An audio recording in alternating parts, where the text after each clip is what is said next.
생계형 크리에이터인 저에게 구독자 여러분들은 은인이십니다.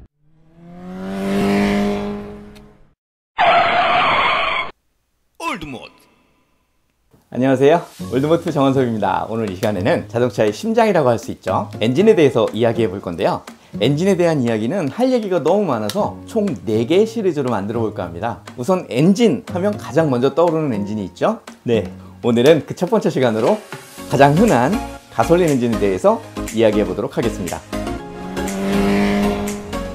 엔진에는 기본적으로 I나 L로 표시되는 직렬형 엔진과 V로 표시되는 병렬형 엔진이 있는데요. 직렬형 엔진은 피스톤의 움직이는 방향이 직각으로 움직이기 때문에 중력의 도움을 최대로 받을 수 있다는 장점이 있습니다. 하지만 가로로 배열해야 되기 때문에 실린더 수가 늘어나게 되면 공간의 제약을 받게 되는데요. 반면 병렬형 엔진은 한 쌍의 실린더를 비스듬하게 배열해서 하나의 축을 움직이는 방식이기 때문에 중력의 도움은 덜 받게 되지만 2열로 설계할 수 있기 때문에 공간의 제약을 덜 받게 됩니다. 따라서 보통의 경우 4기통 엔진까지는 직렬로, 6기통 이상부터는 병렬로 설계를 하게 되는데 약간 변태스러운 엔진들도 있기는 해요. 초창기 경차의 엔진으로 사용했던 직렬 3기통 엔진, 쌍용 자동차에서 무쏘를 출시할 때 만들었던 직렬 5기통 엔진, 그리고 매그너스를 생산할 당시 대우자동차에서 심혈을 기울여 만들었던 직렬 6기통 엔진이 있었는데요. 특히 이 L6 엔진은 대우자동차의 최초 양산형 엔진이면서 알루미늄 합금 바디를 사용해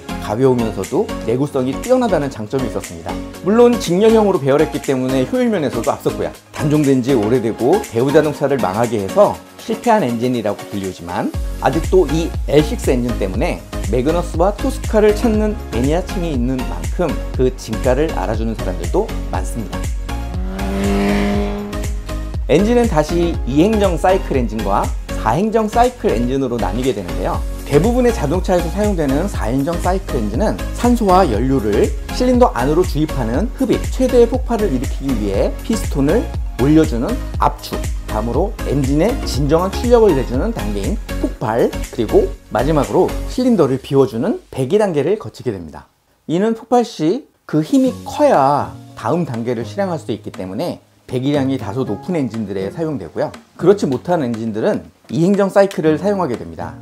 2행정 사이클은 흡입과 폭발을 동시에 일으키고 그 힘으로 바로 배기를 실행하는 방식으로 보통 모터바이크, 그러니까 오토바이 엔진에 많이 사용되는 방식입니다. 125cc 미만의 오토바이들은 대부분 1기통 2행정 방식의 엔진을 사용하게 됩니다. 방금 cc라는 표현을 사용했는데요. 이것은 엔진의 배기량을 뜻합니다. 방금 언급했던 오토바이의 1기통 125cc라면 한 개의 실린더 용량이 125cc라고 보시면 됩니다. 간혹 125cc라고 하니까 연료를 125cc 사용하는 것 아니냐 라고 말씀하시는 분들이 계시는데, 실린더의 용량이 125cc이고 연료는 기체 상태로 표출되기 때문에 그보다는 매우 소량이라고 할 수 있습니다. 그리고 2000cc 4기통 엔진이면 2000cc짜리 실린더 4개가 있는 것 아니냐 라고 오해하는 분들이 간혹 계시는데요. 4개의 실린더 총 합이 2000cc라는 뜻입니다. 다시 말해 500cc짜리 실린더가 4개 달려있는 엔진이라고 보시면 되는 거예요. 응용을 해볼까요? V6 3000cc 엔진이라면 500cc짜리 실린더 6개가 3개씩 병렬로 나열된 엔진이라는 뜻이고요. L6 2000cc 엔진이라면 333cc짜리 6개의 실린더가 직렬로 나열되어 있는 엔진이라고 보시면 됩니다. 배기량이 커지면 폭발력이 높기 때문에 출력이 강해지고요. 연료 소비도 늘어납니다. 실린더 수가 많아지면 실린더 한 개당 폭발력이 줄어들기 때문에 진동과 소음이 줄어들게 됩니다. 폭발력이 높아지게 되면 내구성을 높이기 위한 설계가 필요하고, 실린더의 수가 늘어나게 되면 설계의 어려움과 추가적으로 사용되는 부품 때문에 가격이 올라가게 됩니다. 지금까지 말씀드린 내용들은 엔진의 가장 기본적인 내용이고 가솔린 엔진뿐만 아니라 거의 대부분 엔진에 적용되는 내용이었고요. 이제 가솔린 엔진의 특성에 대해서 말씀드리겠습니다. 가솔린 엔진은 휘발유 또는 무연 휘발유라고 불리우는 연료를 사용하게 되는데요. 겨울철 추울 때 보면 가솔린 엔진들은 하얀색 연기를 폴폴 내뿜는 것을 보며 무연 휘발유인데 왜 이렇게 연기가 많이 나냐 하시는 분들이 계시는데, 사실 이건 연기가 아니라 수증기입니다. 추운 날 우리가 숨을 쉬면 하얀색 연기처럼 수증기를 내뿜게 되잖아요. 그것처럼 휘발유가 완전 연소가 일어나게 되면 수증기로 바뀌게 되는데, 이 뜨거운 수증기가 밖으로 나가면서 갑자기 차가워지면 순간적으로 얼어버려 우리 눈에는 연기처럼 보이게 되는 거죠. 특히 고배기량 차량들은 소음기에 모여있던 물이 흐르는 것을 보고 기름을 줄줄 흘리고 다닌다라고 오해들을 많이 하시는데, 이건 그냥 물입니다. 수증기가 소음기에 갇혀 있다가 차가 움직이면서 흐르는 물을 보고 기름이라고 오해하시는 분들이 많이들 계세요. 하지만 오히려 가솔린 엔진에서 이 수증기가 제대로 나오지 않는다는 것은 완전 연소가 이루어지지 않는다는 뜻이기 때문에 엔진에 이상이 있다는 뜻이 됩니다. 그건 그렇고 왜 무연휘발유라고 불리우느냐? 이건 디젤 엔진과 비교했을 때 연기가 없다는 뜻입니다. 경유는 본래 완전 연소가 이루어지면 먼지로 변하는 특성이 있는데요, 지금의 디젤 엔진들은 이 먼지를 포집해서 처리하는 장치들이 있기 때문에 그렇지 않지만, 예전 디젤 차량, 특히 고배기 엔진을 가지고 있는 버스나 트럭들이 시커먼 연기를 내뿜으면서 다니는 모습을 기억하시는 분들도 많으실 거예요. 그렇게 먼지가 발산되면서 시커먼 연기가 없다는 뜻으로 무연휘발유라고 불리우게 되었답니다. 가솔린 엔진이 대기오염물질을 덜 배출한다는 오해는 금물입니다. 특히 탄소화합물은 디젤 엔진보다 더 많은 양을 배출하기 때문에 전 지구적으로 보았을 때는 가솔린 엔진이 환경에 더 악영향을 준다고 볼 수도 있어요. 그러니까 디젤 엔진은 국지적 환경오염을, 가솔린 엔진은 전 지구적 환경오염을 일으키는 셈이죠. 가솔린 엔진은 폭발을 위해 별도의 매개가 필요합니다. 그래서 가솔린 엔진에는 점화 플러그라는 별도의 부품이 마련되어 있죠. 점화 플러그는 산소와 연료가 혼합되어 압축되었을 때 전기로 불꽃을 튀겨 폭발을 일어나게 해줍니다. 단순히 압축된 상태에서 엔진의 열만으로 폭발을 일으키는 디젤 엔진과는 다른 점이죠.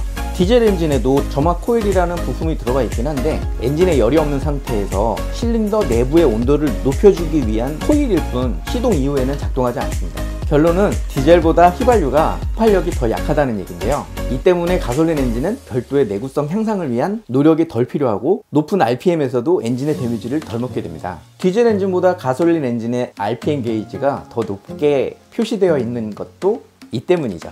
이러한 이유로 같은 배기량이라고 할지라도 엔진의 폭발력에 해당하는 토크는 디젤 엔진이 더 높고, 높은 RPM 영역에서 나타나는 마력수는 가솔린 엔진이 더 높습니다. 이는 시내에서 가속 감속을 연속하는 경우 디젤 엔진이 유리하고, 고속 영역에서는 가솔린 엔진이 유리하다고 할 수 있겠죠.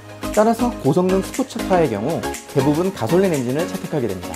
특히 최근에는 터보 차저를 부착해 낮은 RPM 영역에서도 높은 토크를 내주는 가솔린 엔진들이 속속 등장하고 있는데요, 흔히 터보 엔진이라고 불리우는 터보 차저 부착 엔진은 더 많은 양의 공기를 강제로 주입함으로써 출력을 증명시켜 결과적으로 더 적은 배기량으로 높은 출력을 실행할 수 있기 때문에 연비와 환경적 측면에서 이점을 가져다 줍니다. 하지만 터보 차저가 작동하기 위해서는 감당해야 할 딜레이, 즉 터보렉이라고 불리우는 이 현상은 엔진을 개발하는 회사들이 가지고 있는 숙제입니다. 이제 정리를 해볼까요? 가솔린 엔진은 디젤 엔진에 비해 내구성 면에서 이점이 있고요, 이 때문에 설계의 어려움이 덜해 가격을 낮출 수 있고 고속 영역에서 더 좋은 성능을 보여줍니다. 디젤 엔진과는 다르게 먼지를 만들어내지 않기 때문에 요즘처럼 예민한 미세먼지 이슈에서 자유롭게 됩니다. 그러나 디젤 엔진에 비해 연비가 좋지 않다는 점, 정차와 출발을 자주 해야 하는 시내 운행에서 불리한 점, 탄소화합물을 더 많이 배출해 지구 환경에 악영향을 미친다는 점은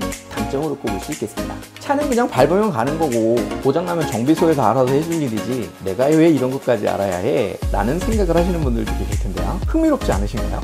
엔진이 작동되는 기본 원리만입니다. 그런데 더 궁금하지 않으신가요? 어떻게 상하 운동 에너지를 회전 운동 에너지로 변환하고 내가 밟는 양에 따라 더 빨리 혹은 천천히 움직일 수 있는지 말이에요. 이 부분은 자동차의 작동 원리에 대해 이야기할 때 따로 자세하게 다루도록 하겠습니다. 계속해서 시청 부탁드릴게요. 아직 저의 은인이 아니시라면 지금 바로 구독 버튼을 눌러 저의 은인이 되어주세요. 저의 은인이 되어주시면 좀 더 좋은 영상으로 인사드리겠습니다. 감사합니다.